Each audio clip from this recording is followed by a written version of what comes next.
the Russian cargo Antonov, a very famous aircraft.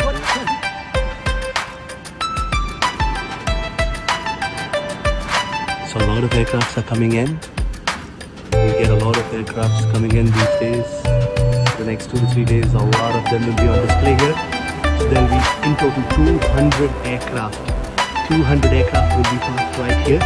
And this place is going to be like a candy shop for aviators.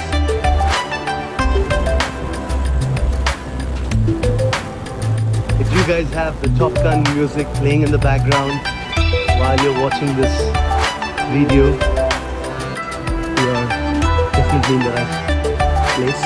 Just walking here, I feel like, you know, the background music is playing in my head.